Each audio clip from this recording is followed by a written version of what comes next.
You know that email open rate that you've been obsessing over? It's lying to you. But for years, marketers have built strategies on this number.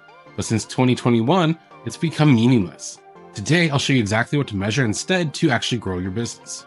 If we haven't met before, I'm Brandon Harris, and I set up online systems that help businesses get more customers and increase their profits. Today, I'm going to explain to you why the email open rate that you've been watching is no longer useful, why this happened, and most importantly, what you should track instead to actually grow your business. With this, you're going to walk away with a clear plan to measure what actually matters in your email marketing. For years, business owners have relied on open rates to see if their emails are working. You send a newsletter, get excited that you see 30% of people opened it. You use this number to test subject lines and figure out what content your audience likes best. But here's the truth. The number is no longer real. It's inflated and it's misleading you about how your emails are actually performing. In September 2021, Apple released something called a mail privacy protection. When someone with an Apple device gets your email, Apple automatically loads it and opens it in the background, even if the person never actually reads it. According to some data, over 55% of all email opens now come from Apple Mail Privacy Protection. This means that half your opens might be from Apple servers, not actual people reading your emails. The open rate metric that once was valuable is now misleading you by how your audience is really engaging with your content. When you send an email, it includes a tiny invisible tracking pixel. When someone opens your email, this pixel loads and your email provider counts that as an open. This has been the industry standard for tracking engagement for years. But when Apple introduced the mail privacy protection, this fundamentally changed how this works. Now Apple Mail automatically loads all images and tracking pixels for emails that arrive in users' inboxes without them actually opening the email. What this means is your email shows as open in your email platform, but the user hasn't actually seen it at all. And with that, it might still be sitting in their inbox. And an email that shows a 40% open rate might actually only have been read by 20% of your subscribers. So have you been making decisions based on open rates? If so, you might be optimizing the wrong thing. So what should you track instead? With open rates no longer reliable, many business owners are left wondering, what should I track instead? Without good metrics, you can't improve your email marketing or know what's working. Good news is that there are 3 much more reliable metrics that directly impact your bottom line. First, track conversions.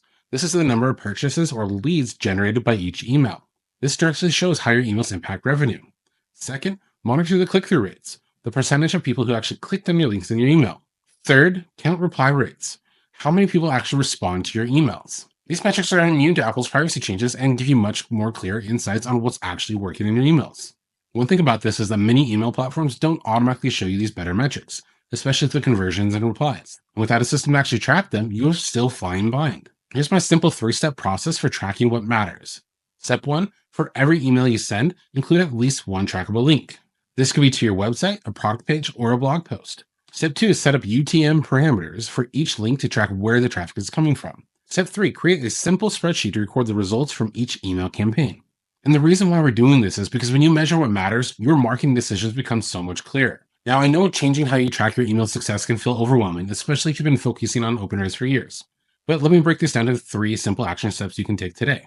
First, set up your UTM parameters in your email links. You can use tools like Google's free campaign URL builder tool. Just search for it online and you'll be able to find it pretty easy. This adds special tracking codes to your links. Second, ask a question at the end of your emails to encourage replies. Something that works great would be like, what's your biggest challenge with this topic?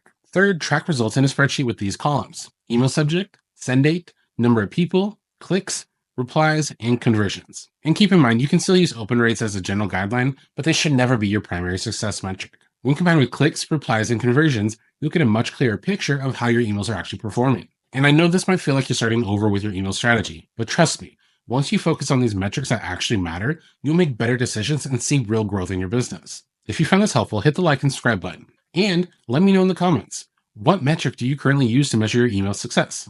I would love to hear what's working for you. Now remember, just because a metric is easy to track doesn't mean it's valuable. Focus on clicks, replies, and conversions, and you'll build an email strategy that actually grows your business, not one that just looks good in reports.